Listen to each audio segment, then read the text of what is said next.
up, world? My name is Timothy DeJesus. Hi everyone, Aldric here. Hello folks, it's Kevin Kwok here. Hi, this is Jeremey Sea. I just wanted to say this about bottoms-up perspectives. It's about real lives, real journeys, and real perspectives.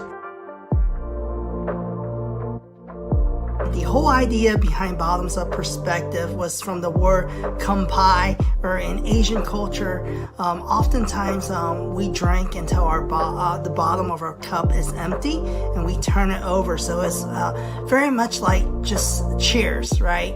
And building relationship. And that's what we're all about, is building authentic, solid relationships on a global level and being able to see things from a global perspective. And no, we're not Alcoholics Anonymous. We are here to be the voice of everyone. I love the idea that we're real people and we get to share our experiences with real people just like you. So we look forward to having you join us.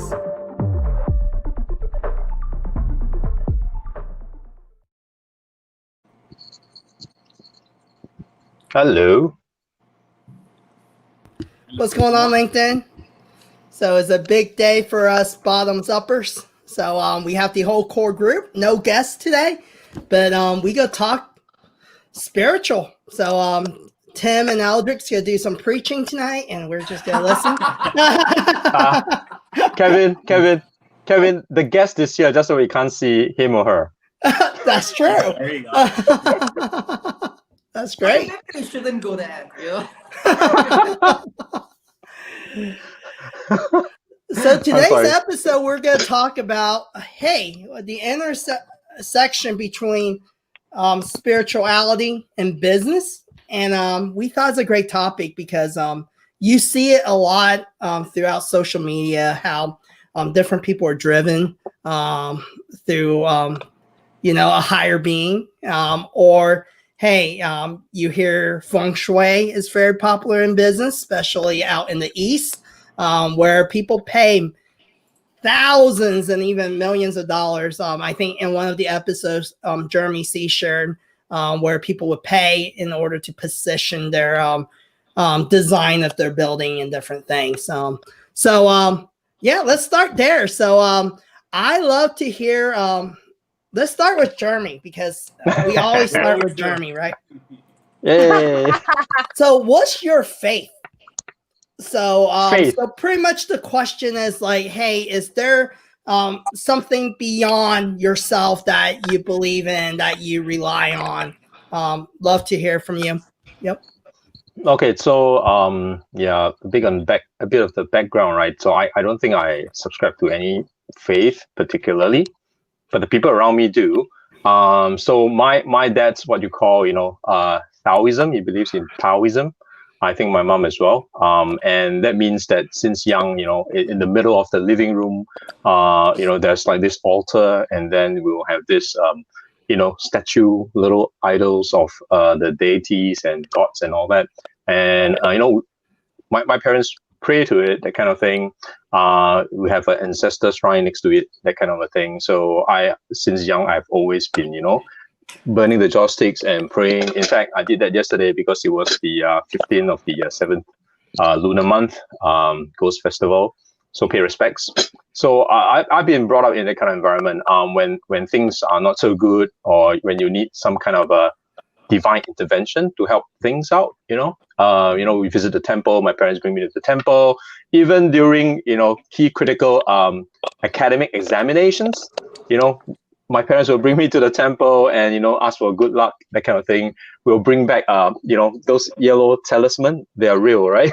The talisman, and then you burn it, you put in a glass of water, you drink it. Hopefully that gets you good grades, whatever helps. So that's kind of my environment growing up. My wife's a Catholic. So I'm not, she is. She's trying to introduce the Catholic faith to my children, which I'm pretty much okay with that. In fact, yesterday night, my son finally could recite from memory the prayer. Right, there's this piece of paper which is stuck to his bed. He recites it every night. Now he can recall and do it off his mind. So to me, I don't really subscribe to any faith, but I do believe, as I shared in my comment to Timothy, God exists in different forms to different people, depending on your culture, what you're exposed to, where you're from, your parents, all that sort of good things. But as long as it teaches you to be good, I think that's fine. I think if I have to recall back and think of a period where I was more spiritual, so to speak, I think it would be when I was interning at the Club Mediterranean in Phuket. I was there for 3 months, and in that village, because it's a sports village, there was no TV, so you had a lot of times to yourself. You could think a lot of things, and in this there's a small library though, and I think in everyone's drawer there's actually a book on Buddhism, because it's in Thailand, right, Phuket, and Buddhism is really something huge there. I did Buddhist studies when I was in school as well, so so because of free time I take a look and read, and so I think I'm probably maybe a little bit more aligned to some things that Buddhism teaches, like karma. And just to share a little story, I think the moment or the time that I thought that there is really something out there was when, also during the time when I was in Phuket, one of the things I had to do, because I was in charge of excursion tours, I had to lead groups of tourists out out in the open sea, 2 hours to Panga Bay, James Bond Island, the Sean Connery James Bond Island. So it was 2 hours on a speedboat. And because you are in a tiny little boat with all the huge waves for 2 hours, and there's nothing except the sea, and then you see the waves and all that, suddenly you realize that there has to be a greater power out there for all these things to happen around you. Where do the waves come from? Where do all these huge island structures, the ocean and all that come from? So I think that was when I realized that there has to be something there, right? And it was also during that period of time when I was trying to solve the question, what's the meaning of life? So maybe I can share that little story later. So I'll give you guys more time to share what you have. So that's all from me for now. So I'm just curious, really quick, before we move to the next person, Jeremey and Aldric, I know Kevin was mentioning to me that right now, in Hong Kong or in the Asian countries, that they have like the month where the spirits of the dead come down. So is that what you were talking about? And can you guys tell us a little bit about that, so that we understand something about what you guys are celebrating or what you guys are doing right now there? I don't think that word is celebration, but I'll leave. Okay, hiding in your houses, like whatever. Basically, I'm saying whether you're hiding in your house or celebrating, what is it? Tell people so that we can. Hey, we supposed understand. to all be hiding in our house right now, okay? No, I'm just joking. Yeah. Aldric, you want to take that or? Nah, you can take that. I won't be able to say that well. Yeah, my understanding is that it's seventh month of the lunar calendar, and that means that the gates of hell open, and all our good friends from the other world gets a vacation into the world of the living. And I mean that's what most Chinese believe, right? And this is also the time, really, I think at the root of it all, I think it's very rooted in filial piety, because this is the period whereby you do a lot of you burn offerings. I mean, just like on the streets you can see people putting joss sticks and then offering plates of food. It's just out there, right? And then in Singapore we have this huge oil containers, canister, big containers for people to burn joss paper, hell bank notes, as offerings to the visitors from the other world, so that they can feed themselves, take the money back, and then other than that, there used to be, right, what we call Ge Tai, which means it's open air concerts for entertainment for both the living and the not living. So it's open air. There are rows of chairs. You can just go in and see. It's sort of free, and then there's this huge host of activities. And yesterday was the 15th. I believe that's when either it's the midpoint of the ghost month, or it's time for them to go back. I can't remember which is which. And that's also the day where we do the praying thing. And just yesterday I visited my parents' place. So they set up a little table with all the offerings. So that was more directed at, your ancestors, your loved ones who have deceased, and then, just offer joss sticks and pray. So that's kind of like the idea around it. And yeah, just want to emphasize, it's really rooted in filial piety, that we believe that, our loved ones, will visit us once a year on the Ghost Month.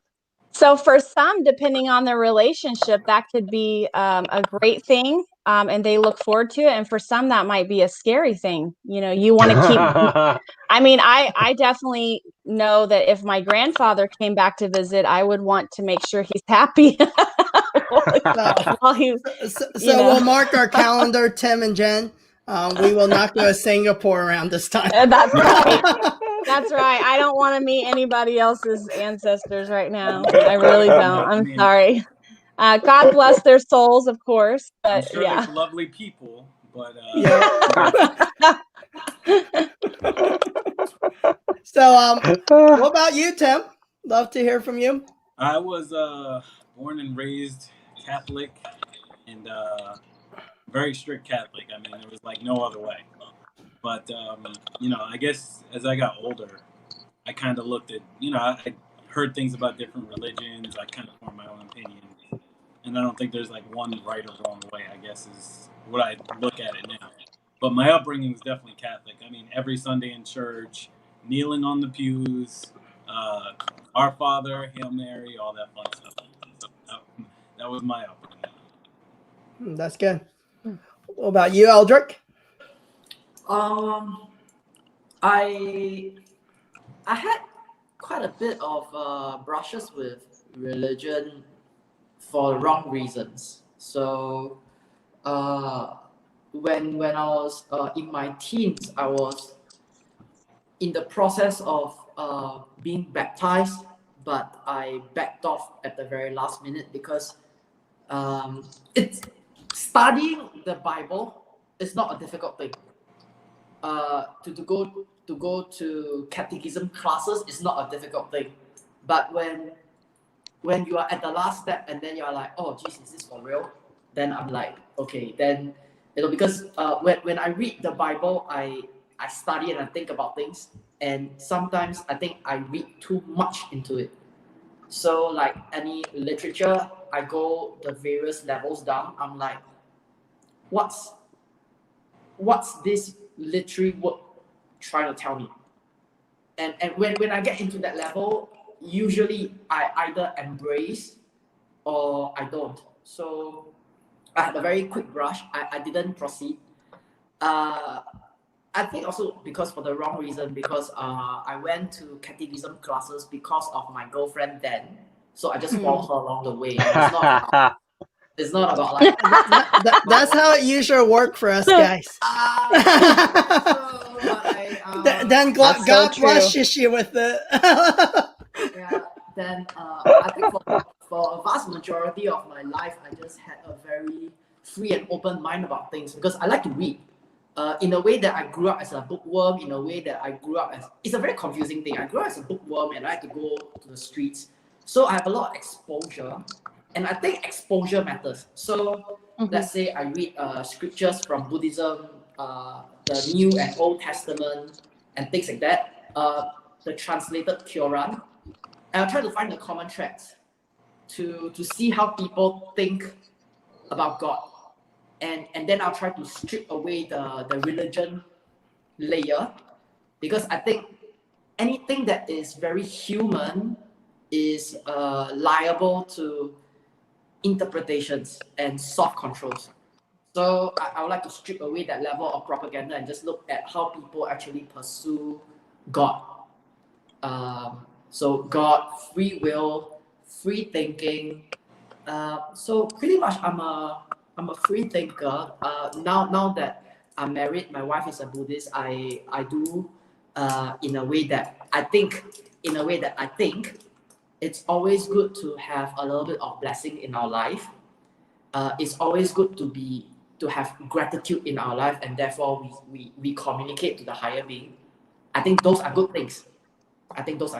As for religious propaganda, not for me, because the moment I detect it, I reject it. So that's my spiritual journey. Not so much of spirituality, but let's see how this conversation goes. Aldric, can I just ask a question, right? So I do not, since you mentioned you read the Bible, I don't, but I understand that from people that, there's two ways, or I don't know, okay, maybe not two ways, but probably there's two ways to read the Bible. Do you interpret it literally, or is there like a deeper metaphorical, different layers to it? How do you see that? Your own opinion. I think it's written in a very medieval way. It's written in a very medieval way. So you surrender, you lower yourself, and you give yourself wholeheartedly to God. Right. But the way in which the writing is being done is like we are no longer slaves of the king and whatsoever. We should be a humble servant to Almighty Father and God and things like that. So if you read the reading like that, you will feel like there's if you read the reading like that from a very literature perspective, you will find that there's no difference. I mean, like, okay, so from a slave to a king to a servant to a god, and things like that, if you just read the words, you'll be like, I don't see the difference. Like, what was the difference? So it's to a human, and then now to an almighty human, right? I mean, greater than human. But so the deeper meaning really matters. The deeper meaning really matters because who you are giving your free will to, who you are surrendering your thoughts and your actions to, I think they ultimately matter. So it's your choice, to me. And cool. And when I give my thoughts about it during catechism classes, naturally the pastor is very happy about it, right? The pastor. No, that's not the takeaway from this lesson. But okay, yeah. So that's just my thought. It's a premature one, but it's my takeaway. Yeah. Thanks for And I love it because Aldric said he didn't know if he had much to say about this topic, but actually that was really beautifully spoken. So I appreciated what you said. I think it was very well explained. In a way that I don't remember what are the chapters. A priest in the making. Matthew's 1:1. I can't. A priest in the making.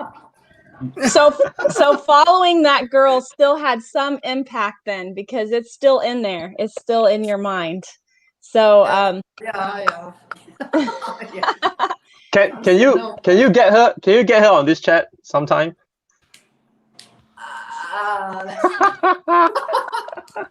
Let's see. That's so funny. And what about you? Yeah, so I was raised in a very Christian conservative home, very, very strict and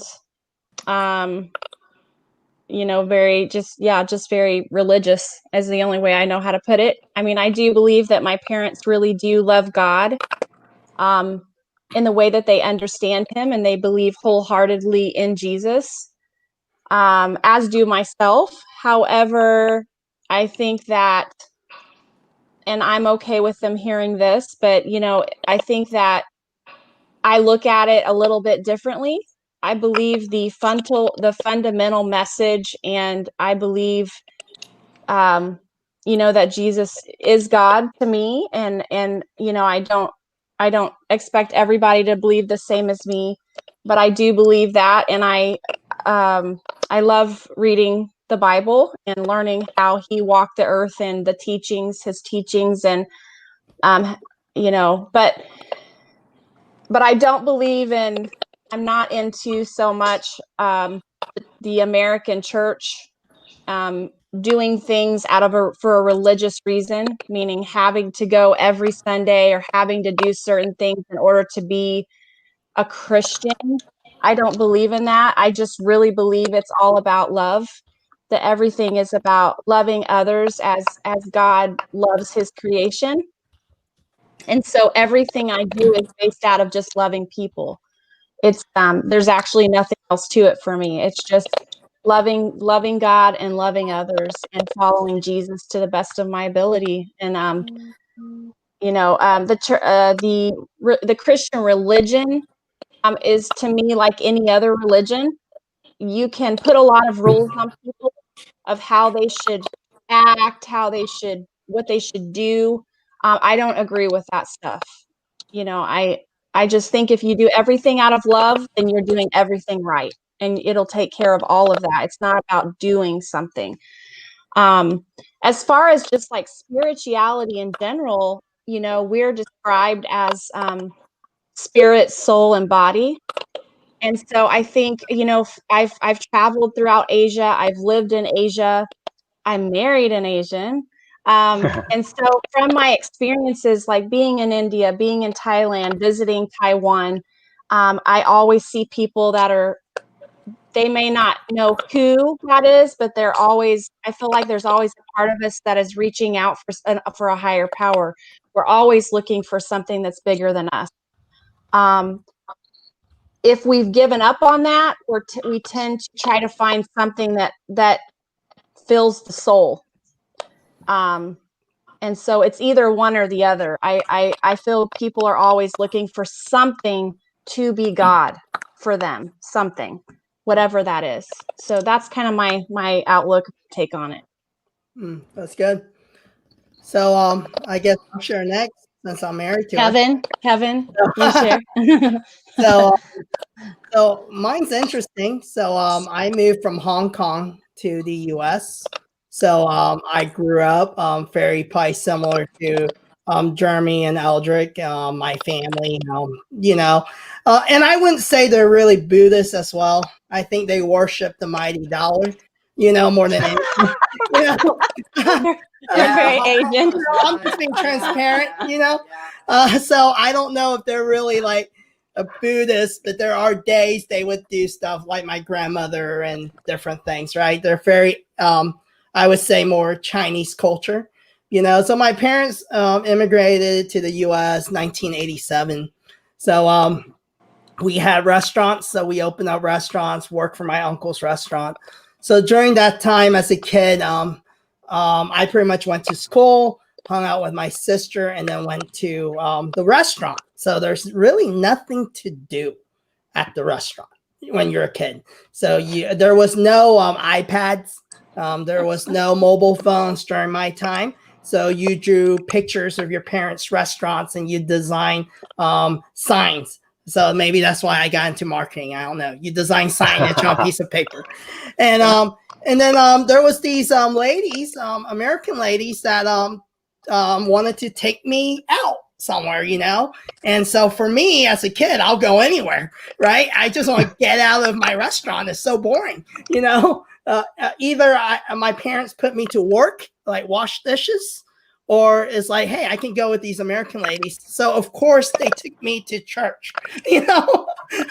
So that's how I was introduced to I would say Christianity. And you know, they always bring me like these books and different things, you know, for me to read. And as a kid, you know, hey, this is nice. It's better than, you know, washing dishes, you know. So for the longest time, I think I went to church just so I'm not bored. And it was something that's fun to do outside of just being bored.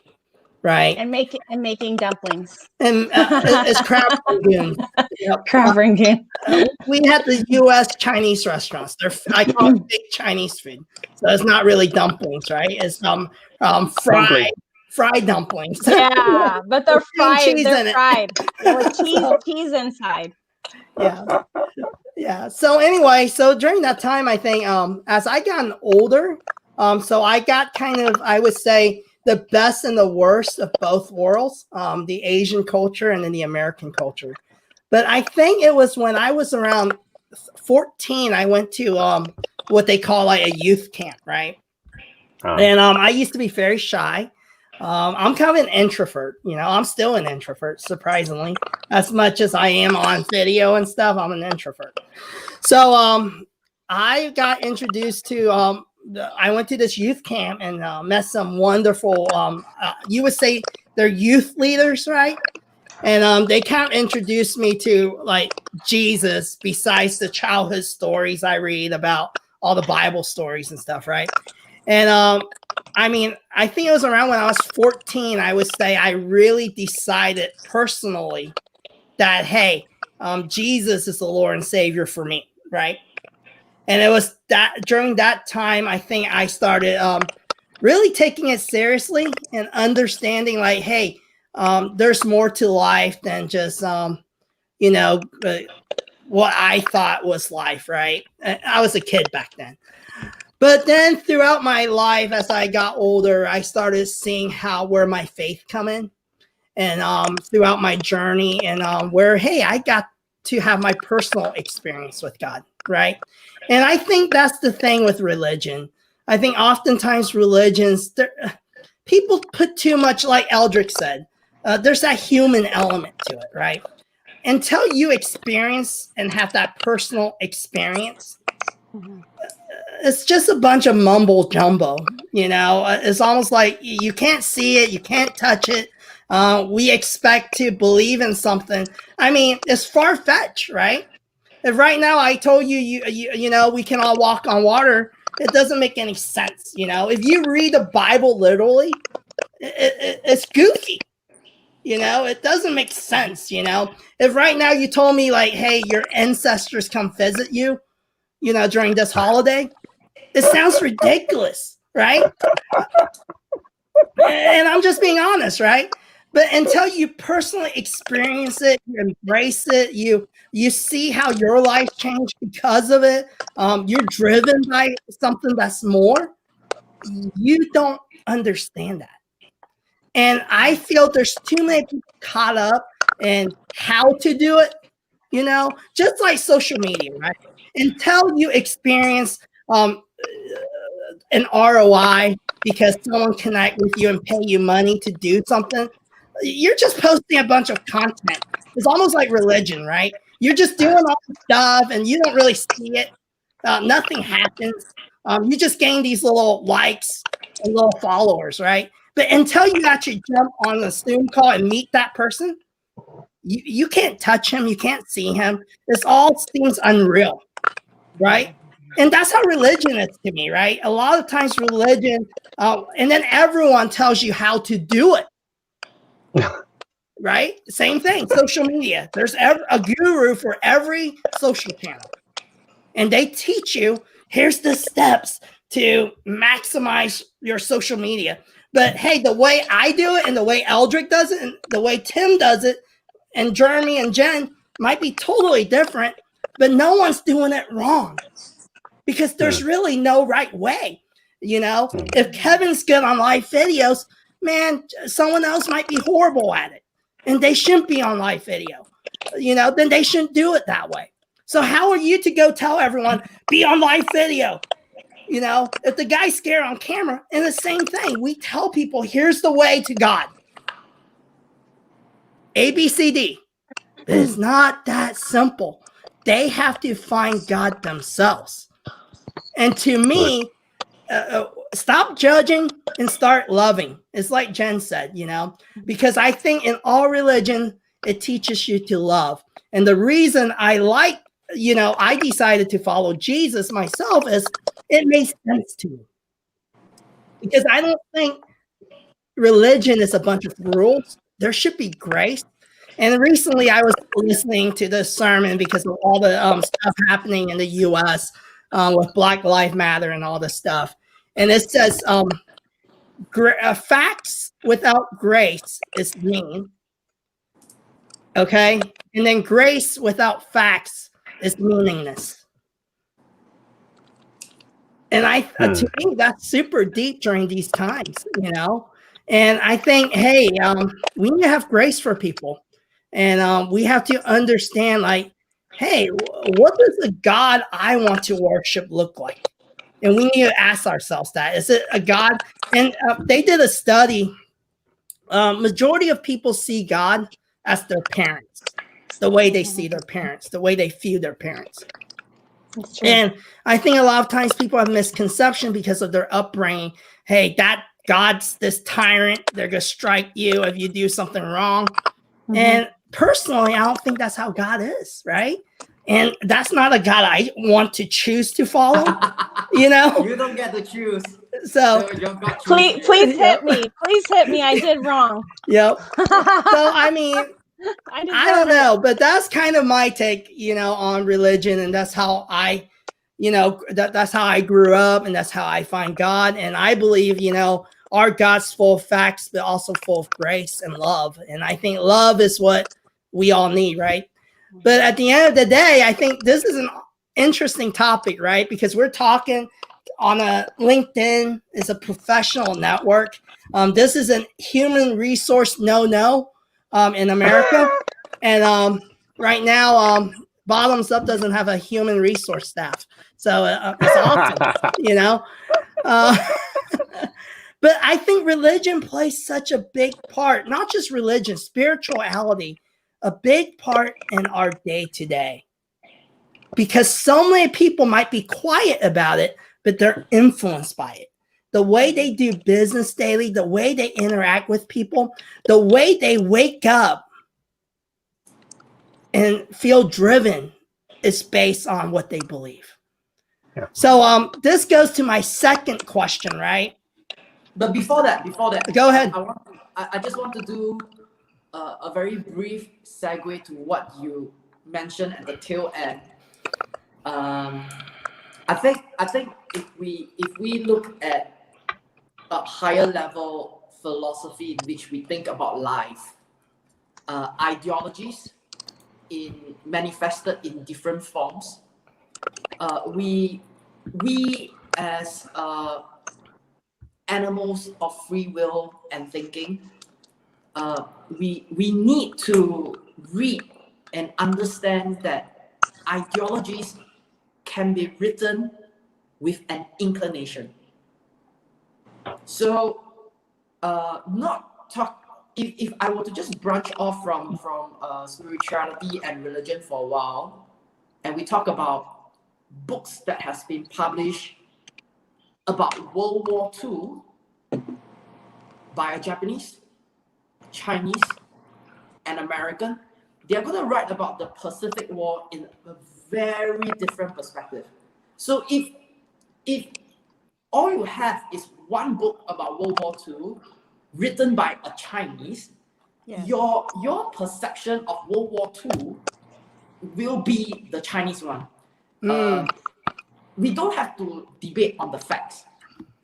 You know, facts are boring, right? But it's how people write and interpret about the facts that can have an interpretation. So, politics, right? You know, you wear a mask, you're a Democrat. You don't wear a mask, you're a Republican. I don't know why. Okay, I don't know why, but what has that got to do with? I don't know. You don't wear a mask, wear a mask. You don't wear a mask, don't want to wear a mask. Ideology, right?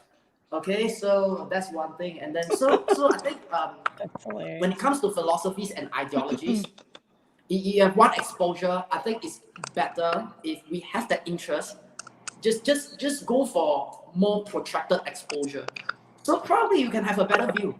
And then you make a decision. There's never a rush to make a decision on things like that, which is presumably larger than life. Just my point. That's good. Good one. So second question, how do you balance spirituality and business? Because every day you always come across these hyper spiritual people, right? Especially in the business world. Every once in a while, you'll get this person that's a little extreme, you know? And so how do you balance that? And then there's some people that incorporate it into every aspect of their business. They talk about it a lot. You know, I like to hear your perspective, right? There's no right or wrong. So, you know. I'll go first. Go, Tim. Mine is easy. Go, Jeremy. Let Tim go Sorry, first. I'm sorry. Tim, go first. Go ahead. I'm in sales, so I stay away from it all. I don't talk about it at all because it's never productive. You know what I mean? It just politics, religion, you know, there's certain topics you just don't talk about because it's not productive. So in the business world, being heavily into sales, I personally stay away. That's my opinion. That's good. Let me let me jump off from where Tim left off. Yeah, you are right in saying that there are certain topics that you do not talk about. Be it when doing a presentation, you're a speaker, or sales guy, or business, right? Because they're very divisive. You do not know whether you'll be alienating people or you're going to be connecting with them on a deeper level, right? So religion is definitely one. Politics is definitely the other one, the other huge one, right?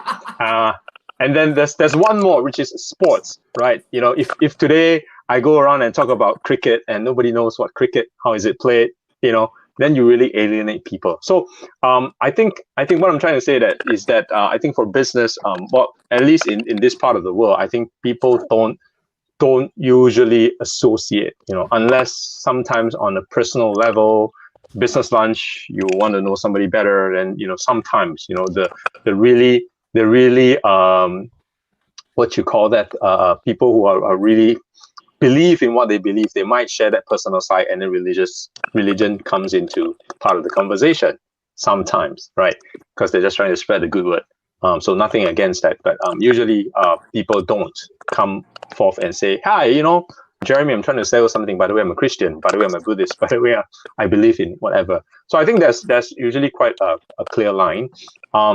If I was to answer how I balance, I honestly think that be it religion or looking at the spiritual sense, I think it's really sometimes more of a form of guidance on how you should conduct yourself, not just in business, in life, personal, So I think in that sense,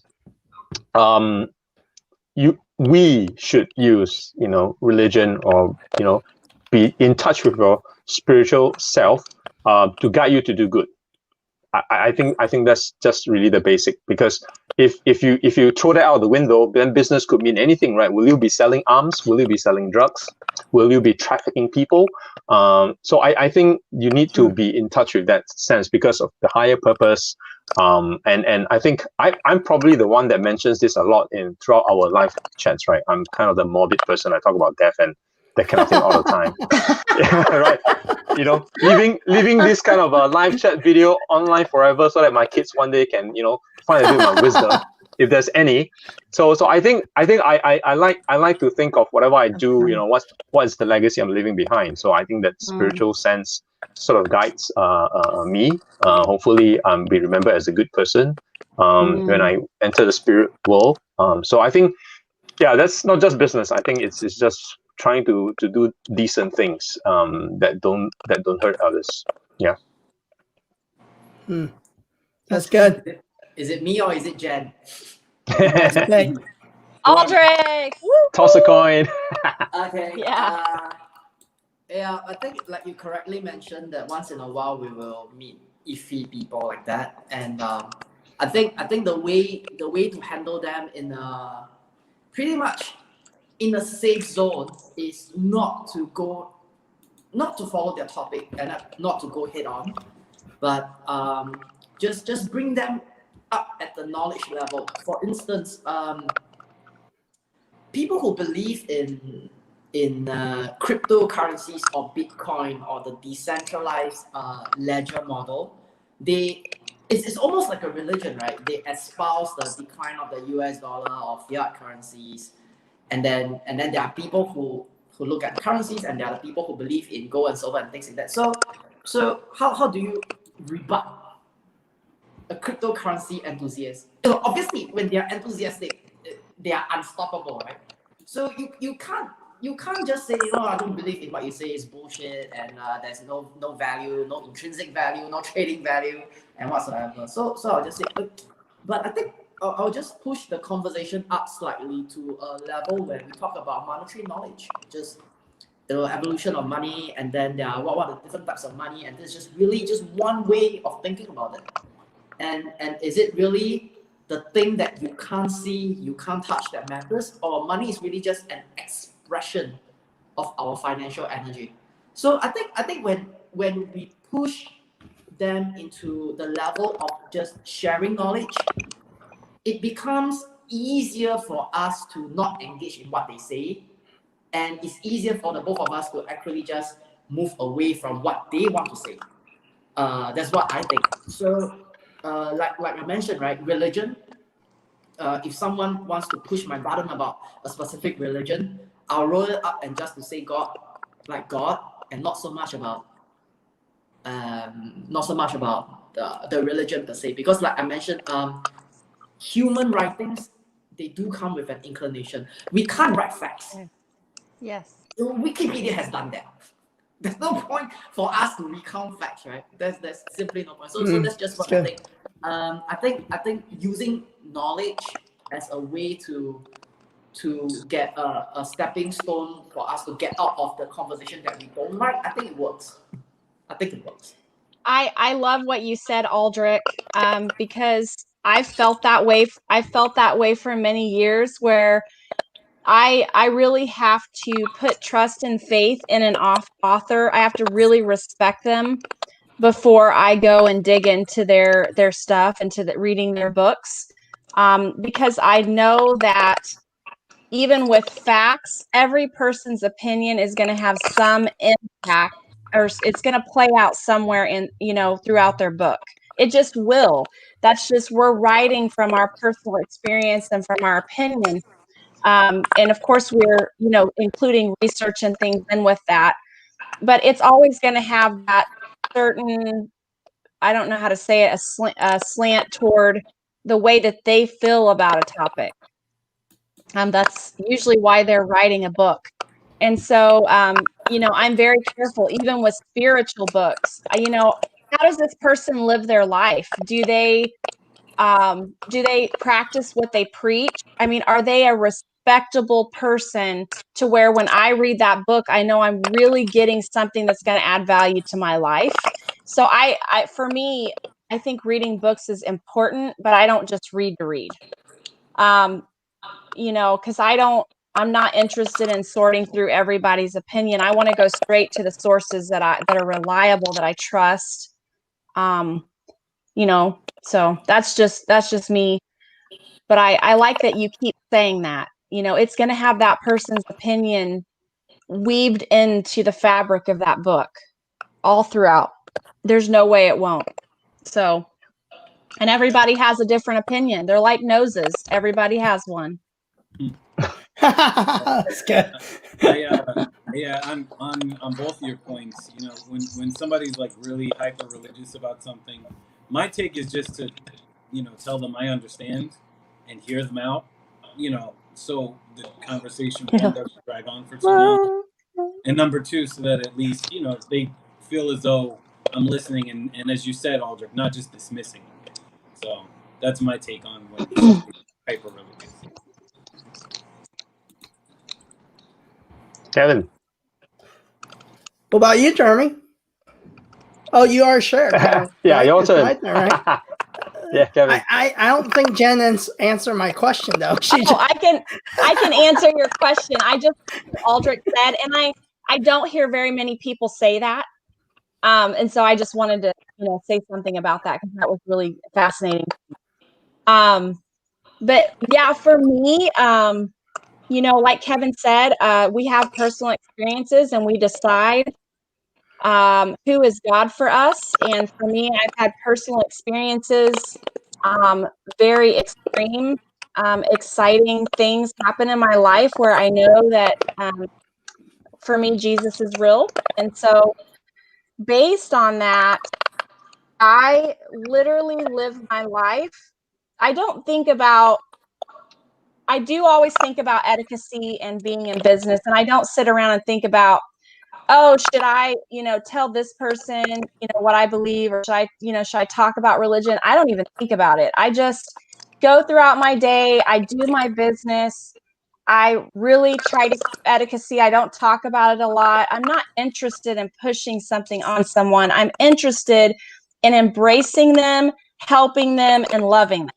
And so for me, it just flows naturally. It's a part of the very fabric of my being, my belief system, and it just comes out of me naturally. I just don't think about it. I don't think about, every once in a while I'll stop and say, should I say God in this post, or should I involve spirituality in the way that I interact on LinkedIn, But other than that, it's just I am who I am.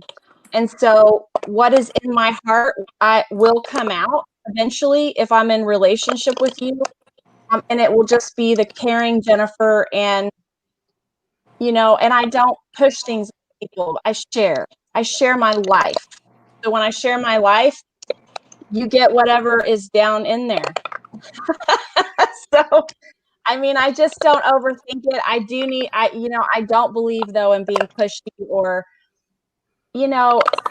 overdoing it, because it's not about, for me, it's not a religion, it's a relationship with Jesus. So I don't push it on people. I just live it. I live what I believe. Cool. That's good. Cool. So I think when it comes to balancing spirituality and business, some of you might know, right? My business alone is named after a Bible verse. So J29 Creative Group, the J29 is Jeremiah 29:11. For I know the plans I have for you, not to harm you, but give you hope in the future, right? So do I talk about it? Not necessarily. I know myself why the name J29 Creative Group. In my office, I have this huge picture, and there's a white horse. There's some symbolism in it. And it strikes an interesting conversation when people sit in my office. Why do you have this white horse? But am I a Bible thumper? No. So I think there's this balance, right? And I talk about this so much. Relationship. At the end of the day, it doesn't matter. When you're in business, we're in the business of people. So you have to first build relationship. When I first met Aldric, Jeremy, and Timothy, I was probably not as comfortable talking about these topics we're talking about today. Yeah, because I don't know these guys, right? But after 24 episodes, and we're on episode 25,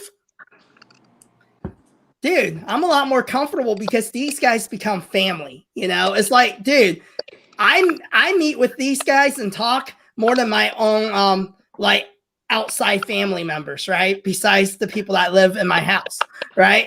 I haven't seen my mother, or my sister as much as I've seen Aldric, Jeremy, and Timothy during this pandemic. It's true.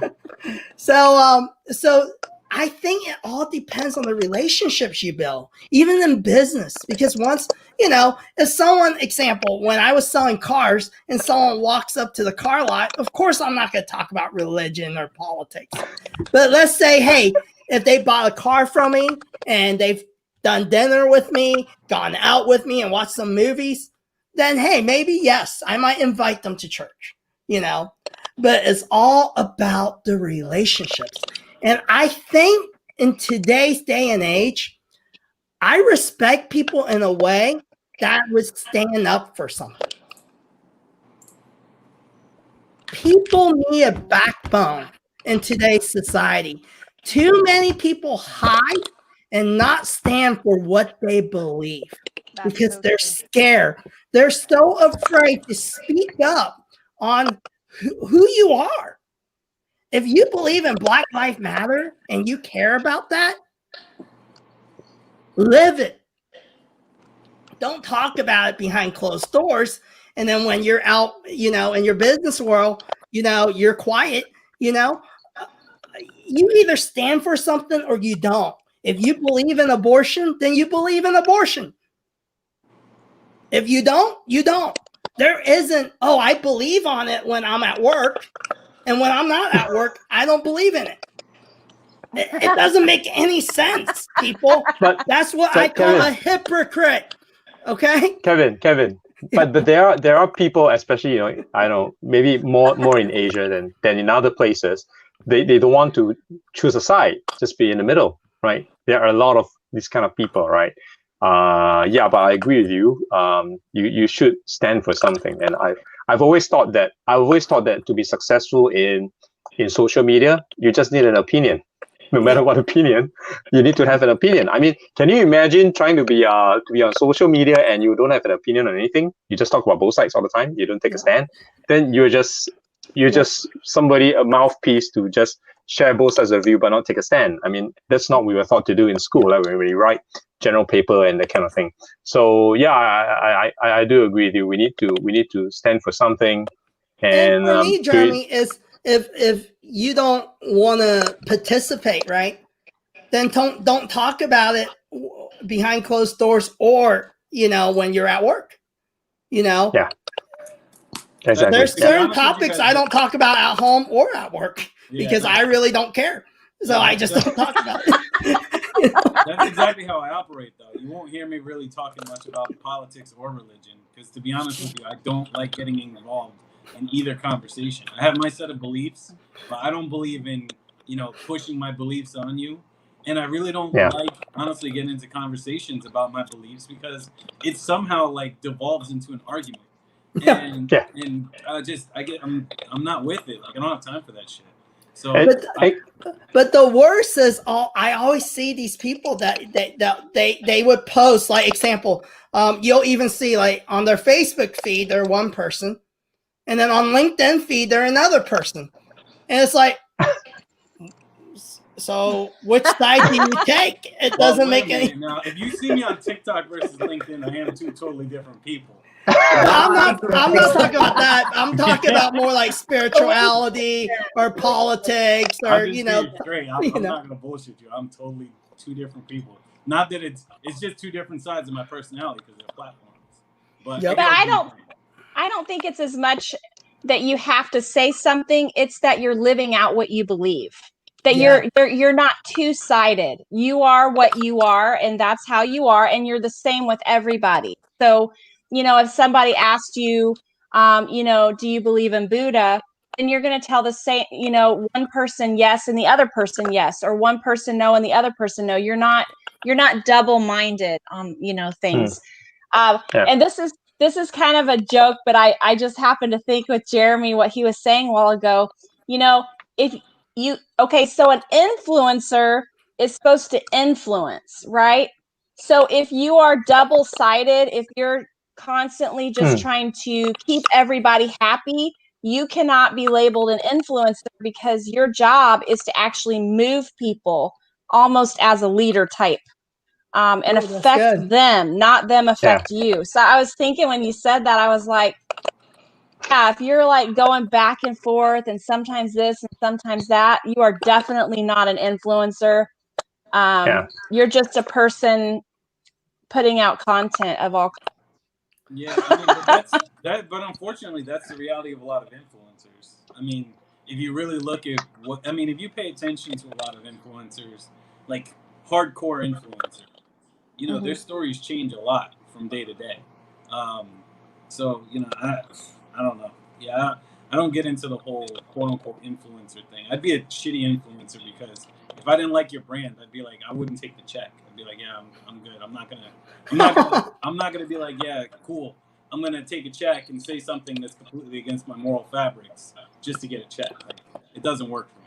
So. I like influencers more like, not to get too far into this topic, but more like Michael Jordan. So, for example, he lived his life the way he believed. So, with his leadership, with his skills, he didn't just stop one day and go, he actually did stop from playing basketball and go to baseball and come back.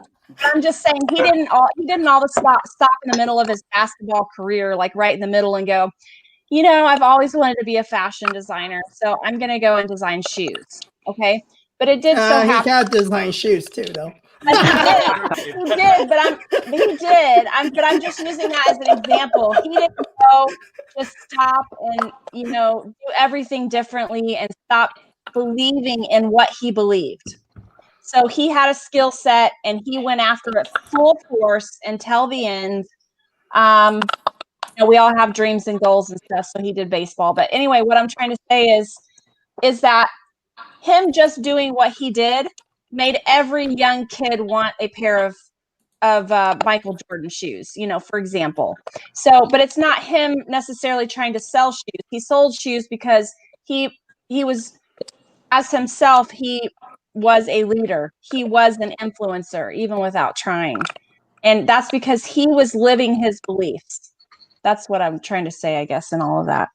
I think that this leads into a good topic conversation too.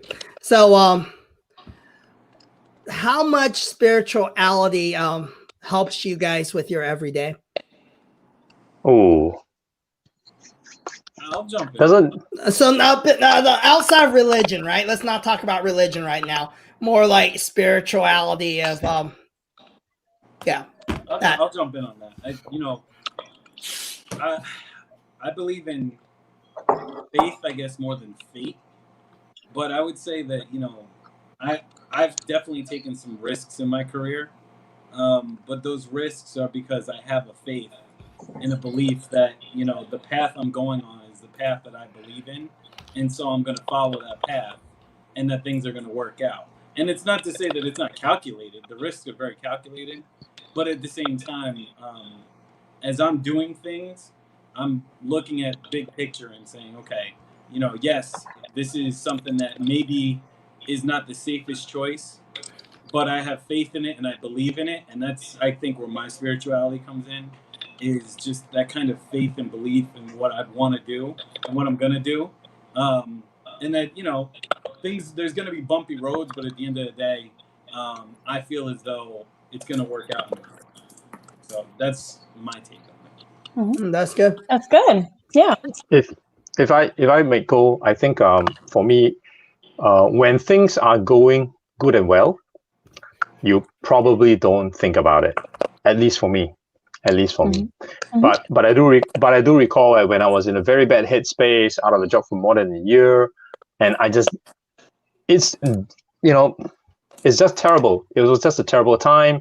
Thought about ending it all, that kind of a thing, and you start to think about, is there something out there that you can reach into to help yourself, or you try to tap into something, and it's not there. You don't have an answer.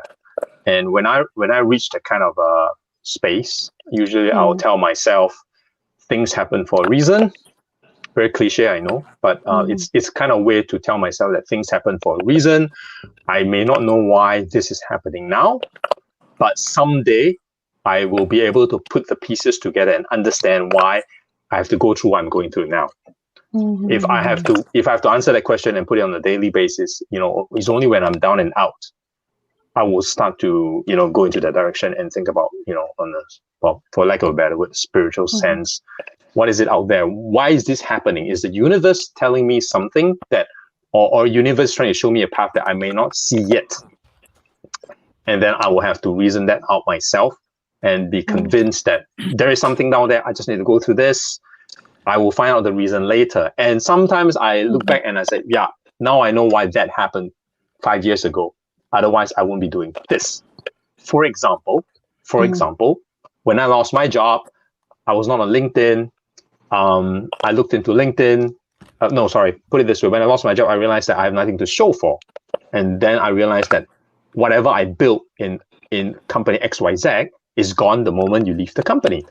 But if I build my profile and my assets digitally online on a platform like LinkedIn, it lives on forever and it follows me no matter which company I go to. So if I had not had the experience of losing my job for more than a year, not knowing what to do, where I can, where my work can be for show publicly, that belongs to me, that I own. If I didn't have the experience, I wouldn't be doing this. So that had led me to this now, So just an example is what I wanted to share on that question. I think, Jeremy, to me, you just sound like a really smart, mature person. That's really like. My wife would differ. On that.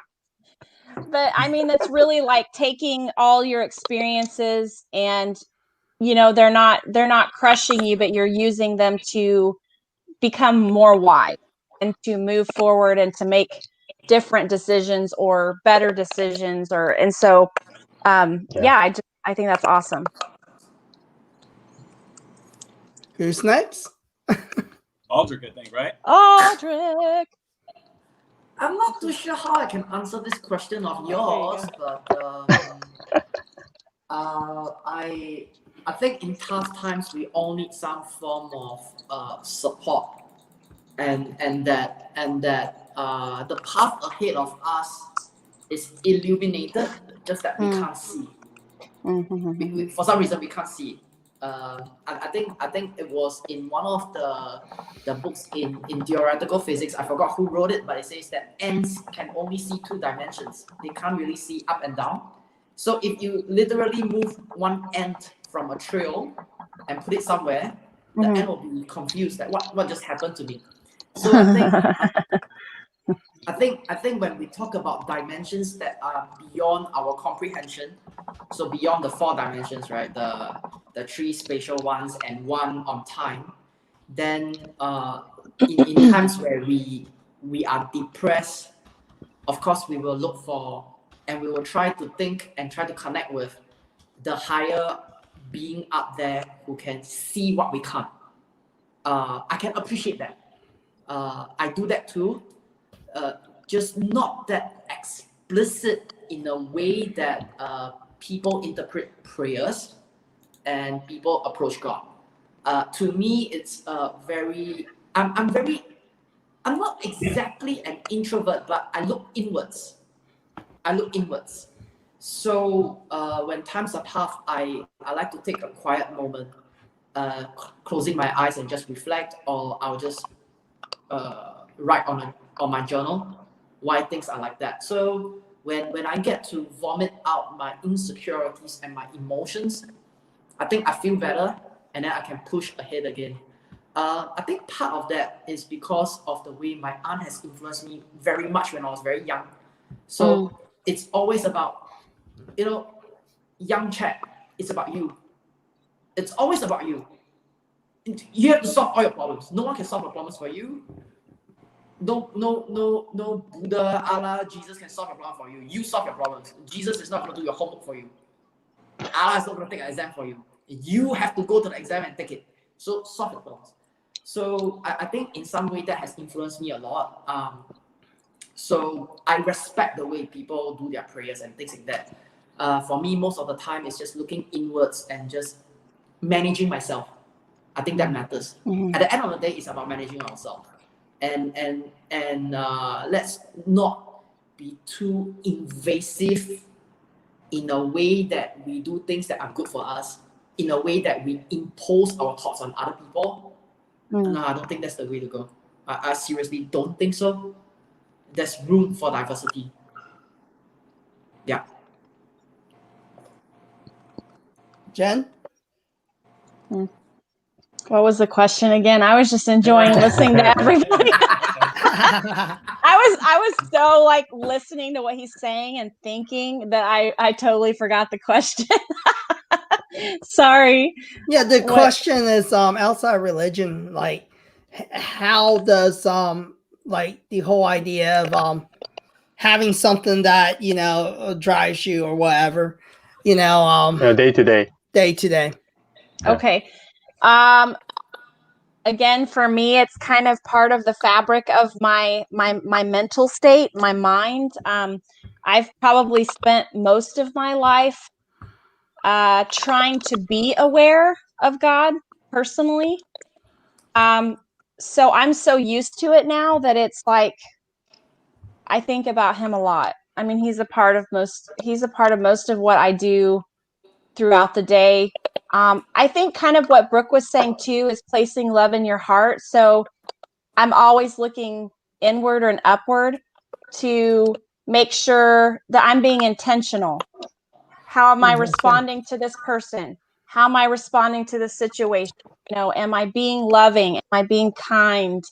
Am I being just? I always am constantly mentally aware and challenging myself because I want to be, I guess I want to be loving, and I want to be like Jesus, and I want to be a better person too.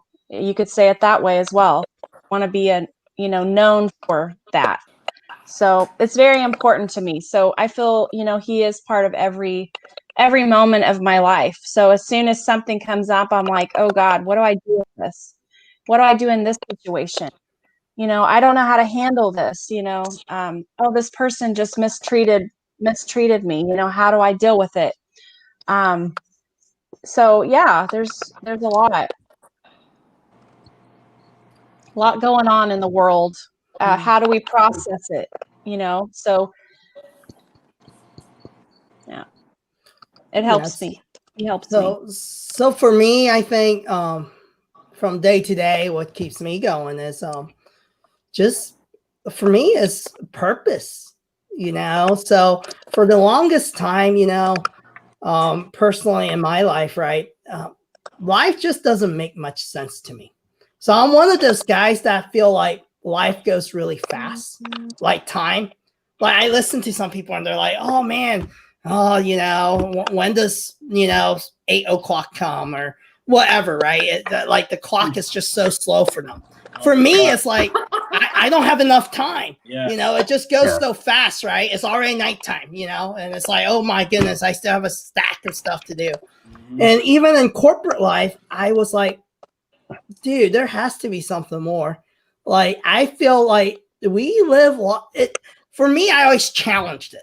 It just never made sense. So, okay, you live to die because time is so short, right? So you're on this hamster wheel. So, you know, you go to university, you get a college degree, you go get a job, you're supposed to make money, you get married, you have some kids, your kids grow up, and then that's it, right? And then you're old, you know? Until I started, for me, it was understanding, hey, what's Kevin's purpose? And then I started really, like Jen said, really living intentional. What kind of value am I bringing every day? And used to, it was like, hey, I was your typical Asian. I wanted to chase the corporate ladder. I wanted the big office. I wanted the, you know, 7 figures, 6 figures, you know, 6 figures and 7 figures, you know, do more, you know. And then you guys heard my story, you know, I went bankrupt, lost my business, lost my dad.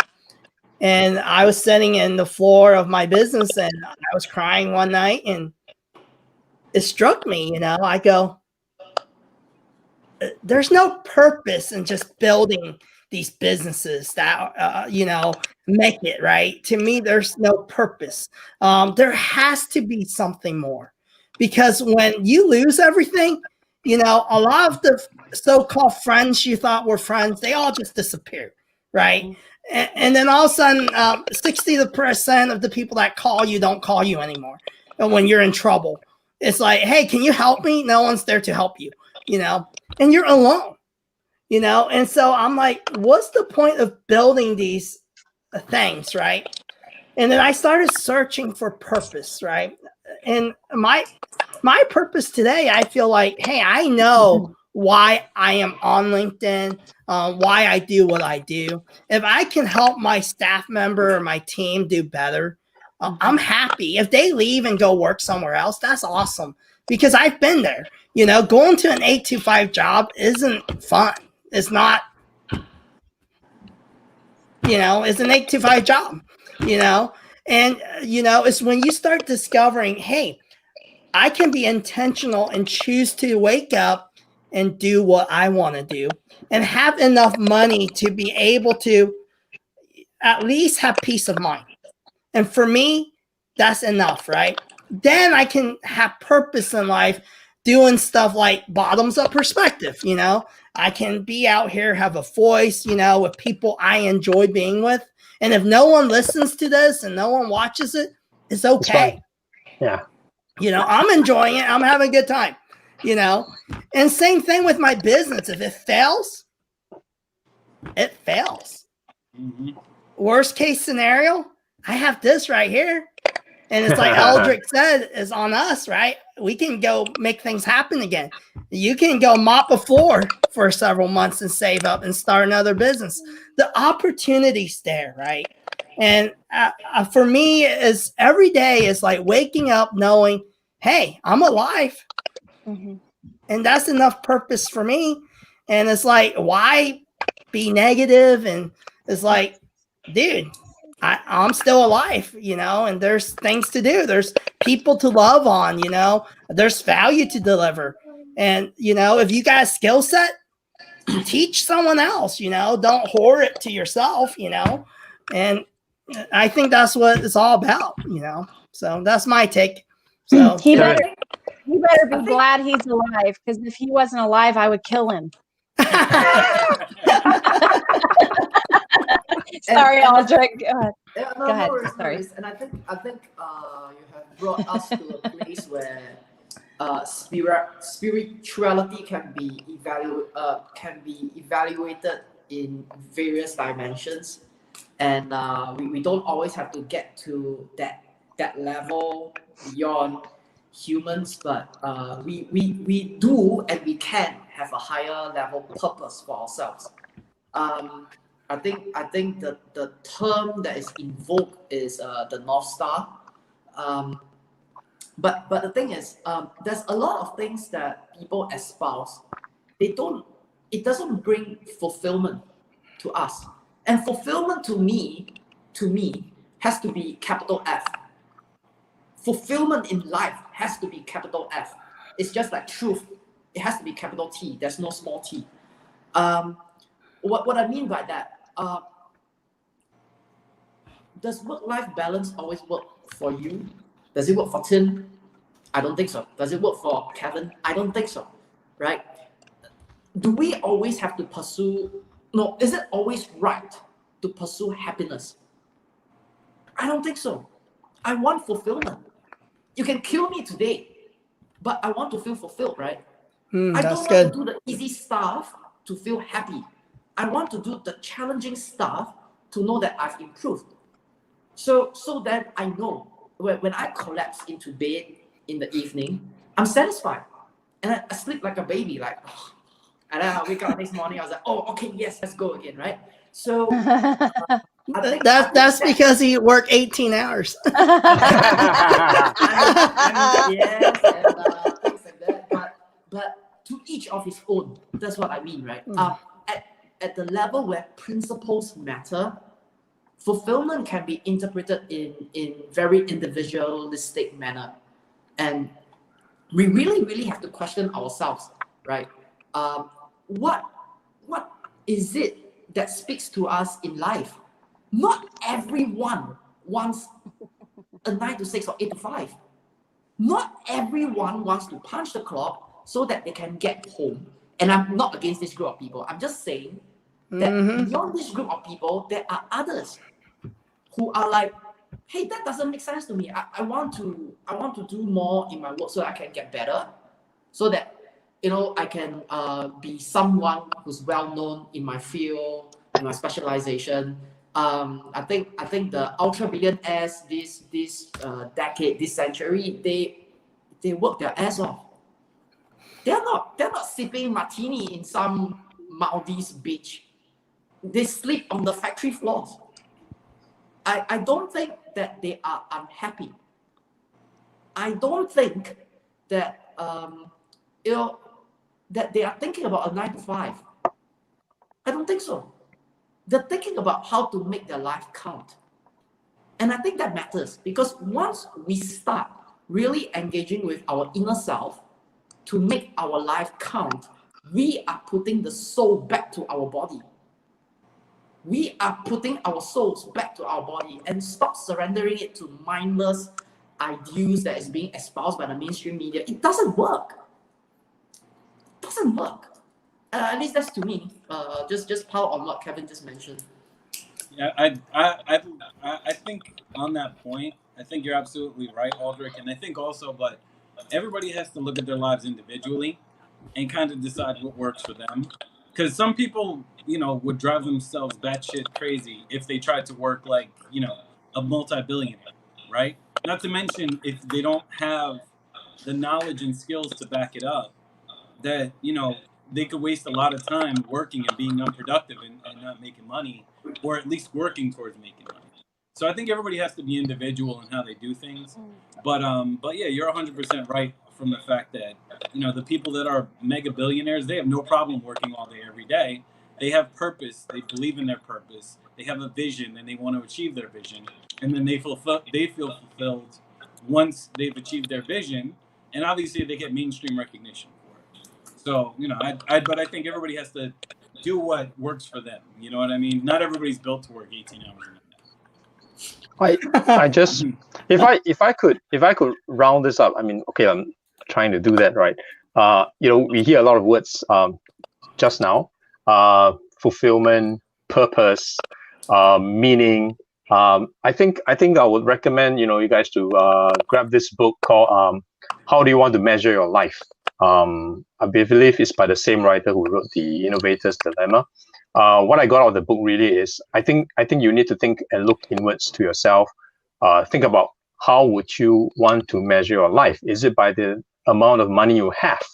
Is it by the fact that when you die, you have thousands of people coming to your funeral? Is it by imparting knowledge to your kids so that they remember you and they become useful people?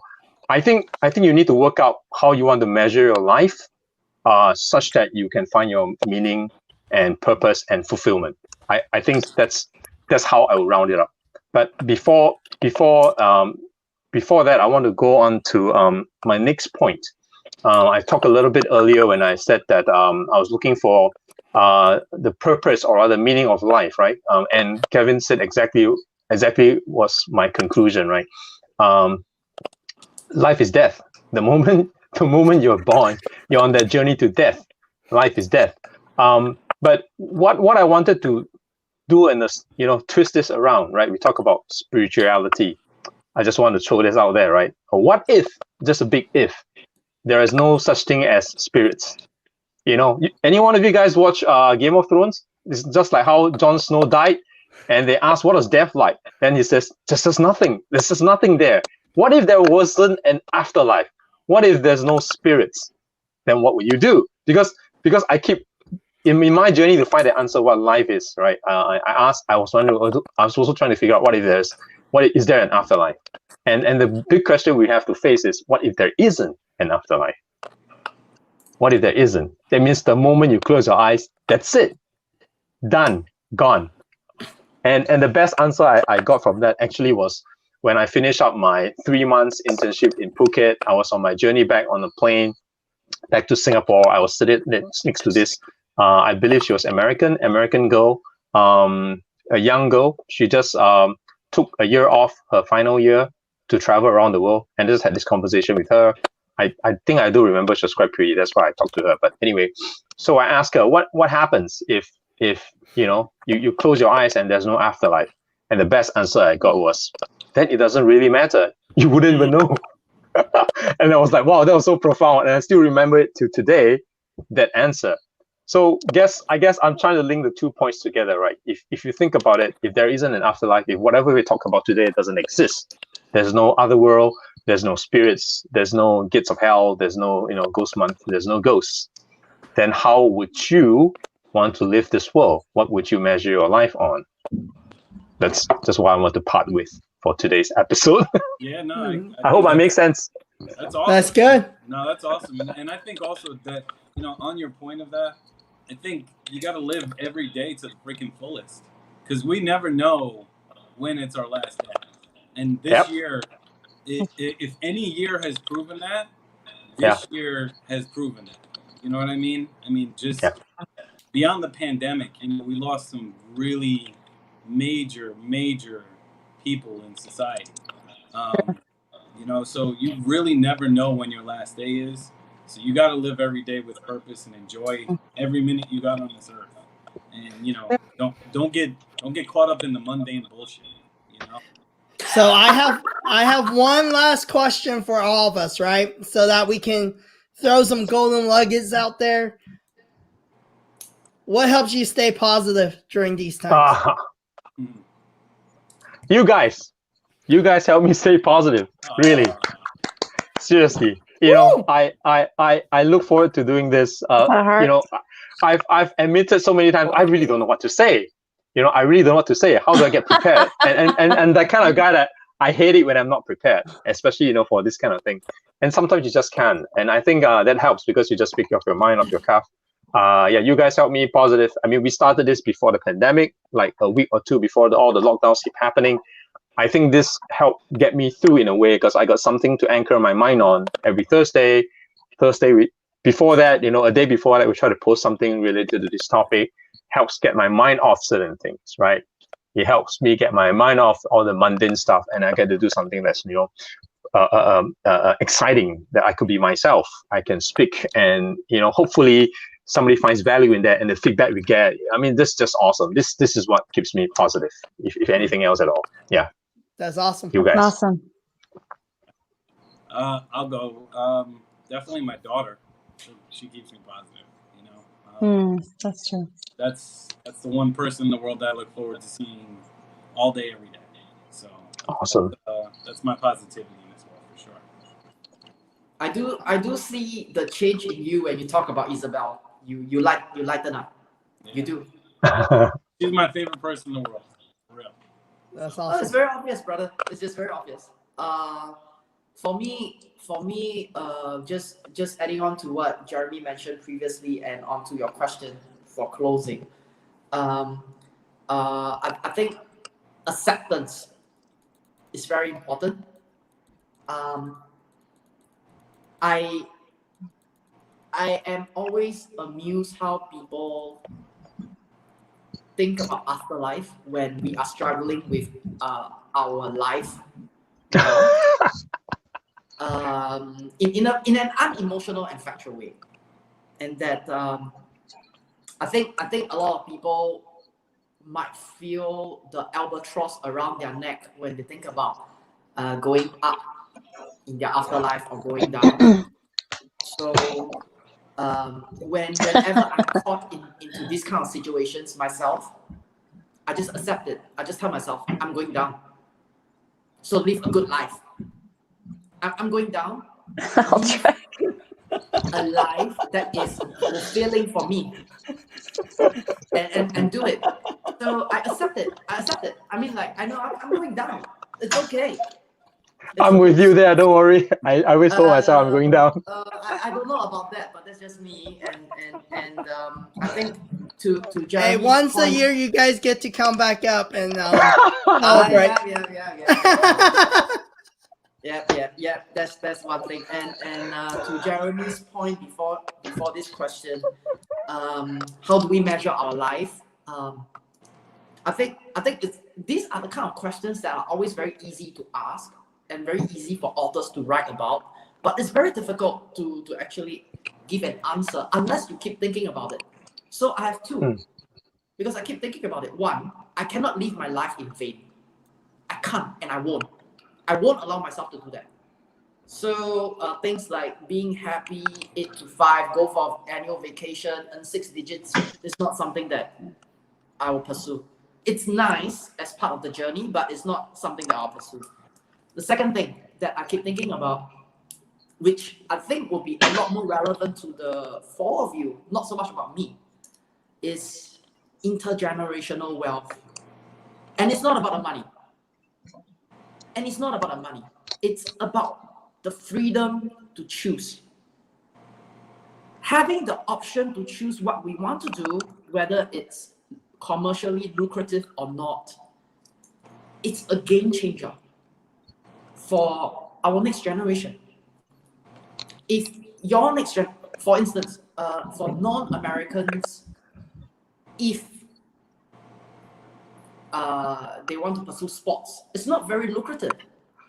But if we have enough in terms of our financials, they have the options to choose what they want to do. And I think that's important. So I have two that, to me, pushes me to where I want to be. So one is, I cannot live my life in vain.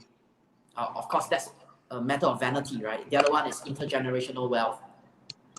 My future generations opt, and they deserve the chance to choose, to live the life that they want. That's for me. Awesome. Yeah, man, I'm with you on that. I think that's a big reason why I do what I do. Is I want to leave something behind. I kind of want to change the structure of family, and you know, I don't want to be working until I'm 80, nor do I want my daughter. Yeah. You know, I'm with you on that, Aldric. I love that answer. What about you, Jen? How do you stay positive during these times? Hang out with me. The most positive person. You are a part of it, but that's not the part that I was going to mention. But yeah, for me, I think it's a lot of things. I definitely, God, Jesus, music. There's encouraging music, worship music.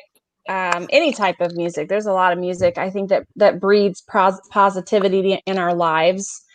But I definitely think that music that points upward is, it's uplifting to me personally. Mindset is really important. I think trying to just focus on the positives that are in the world, focus on the things that I love to do, like eat and shop. Things that make you happy, if you focus on those, it does help keep your mind positive. I'm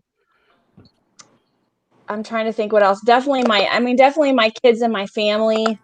And when all else fails, I have Kevin to light a fire. I have him to light a fire under my tail, because he absolutely will not allow me to be negative, which I appreciate. It gets frustrating, but and I do the same for him. If he's starting to get negative, which is not normally, just on certain topics, I go, absolutely not. You're not going in that direction. We're only going up, and we're going to do it together. So, I would say awesome. I tend to be the more negative one sometimes, but sometimes his comments make me feel negative. So it just depends. We kind of play a game back and forth. Talking to Siri, right? Shut the gate, shut the gate, shut the gate. Yeah. So for some reason, our favorite thing to do is mess with each other and pick on each other, and we get a joy out of that. I don't know why. So that's kind of our relationship. So, but it's fun. It's fun. Yeah. So for me, since Jen just went, so I always, it's something I guess my mom used to drill in me, right? If you have enough time to be negative, then you're probably not busy enough. So for me, as an adult now, I think I keep myself so occupied. So when people ask me like, hey, how are you dealing with this pandemic? And I go, it's no different than when I was at the office and there was no pandemic, because I'm just doing the same amount of work. And by the time I leave the office, it's time for dinner.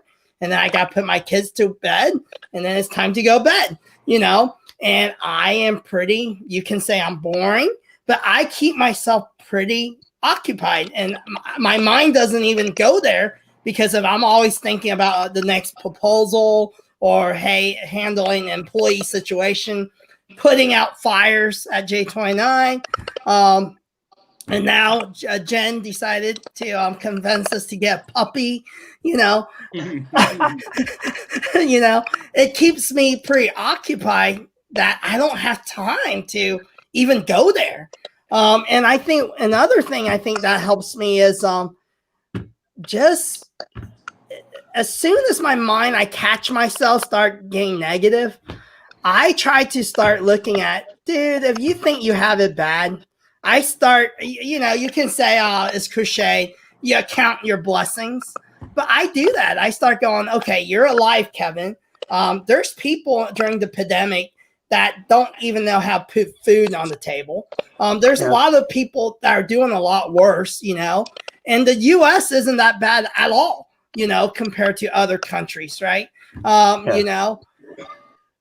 But we still have the internet, and we have the freedom to create business. There's people that might not even have a fast enough internet to go live or go do Zoom calls, So, and if you start looking at it that way, the negativity kind of goes away. And I think that's kind of my way of staying positive. Even when I hated my 8 to 5 job, I always try to look at it this way. No one's telling you, Kevin, to stay there. So the positive outlook, start spending time after work, designing your own business, come up with a concept that works. And that's what I started doing. So why stop? Don't complain. Do something, you know. And all of a sudden, things will get better. And it goes back to what Aldric said. It's in your control. But if you don't do anything, then nothing's going to change. So I tell Jen this a lot. The definition of insanity is doing the same thing over, and over again. And then people expecting it to change a different outcome. So if you want a different outcome, do something different. If your business isn't growing, you're not selling anything, look at a different target audience. Maybe change the way you do your business. But if you keep doing the same thing and it's already not working, that's the whole point of even A/B testing, right? With your content. If your content doesn't get engagement or views, change it up. It's very simple. If you're not losing weight, don't keep eating the way you eat, you know? So that's my take. So don't be insane, you know? And I think we'll leave you guys at that tonight. And there's one comment there's one comment not in the live stream. It's in the YouTube live stream. So let me just address that. It's from EICCIO Advisors. Okay. It was a comment on one of the off-the-cuff remarks that I made, which is Aldric, money as an expression of energy is very spiritual. I'm like, okay. So it could be philosophical, but just to address that point, it's just the way I think about this. One of the tenets in life is we have to save for our retirement. So savings, we save for our retirement, right? But if you really think one level deeper about that, it is an expression of energy, because when we save to spend in the future. It measures our financial energy, right? Money in itself is a language with very limited vocabulary, but it comes with immense power. It determines us as a human to survive. So whether that's gonna be your cryptos, your dollars, or it's gonna be gold, silver, a barrel of oil, or fish, or bird feathers, it doesn't matter. It determines our survival. So in a way that it can be pretty physical as well as spiritual, it is a measure of our potential energy. It is. So I just want to take some time to explain this off-the-cuff remark that I made. Well, I don't think that's a very spiritual point of view, but I mean, it's there on YouTube. So I think I should just better address it before it goes unattended. Well, I want to say thank you to everyone that hop on the show. I think this is one of our most popular shows. So looks like, hey, everyone's gonna spend some time praying tonight, and you know, pray that you are not gonna be insane. So join us for episode 26. We gonna talk about marketing today, which is a great topic, right? In marketing. Back to a little more business talk. So have a good evening. Have a good day if you're in Asia. And we want to say thank you so much for supporting us. I mean, we're in episode 25. We're halfway to 50. And yep. And halfway through a year.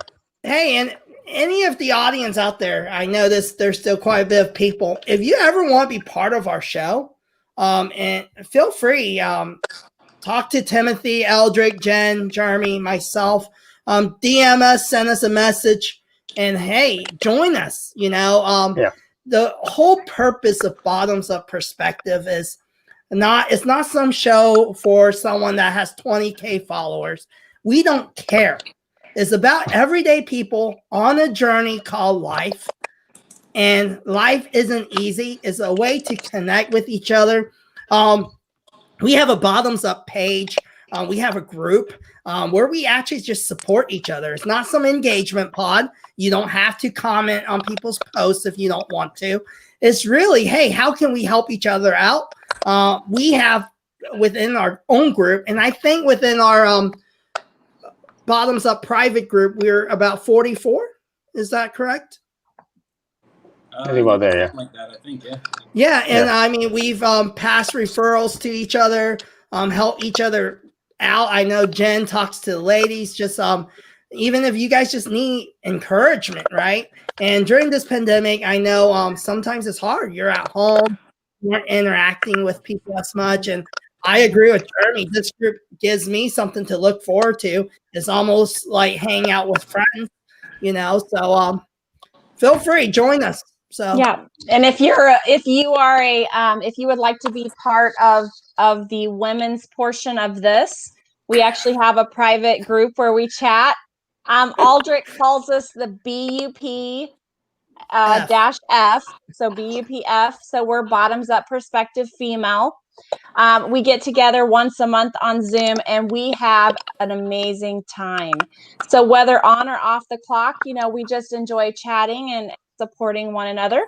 So if you guys want to be a part of that, any ladies that have jumped on tonight, you know, feel free to reach out to me. I have no problem adding you in and making you feel a part of it. awesome. Hey, have a good evening and have a good day. See ya. Thank you. Later. Bye. Bye. Bye. Bye, everybody.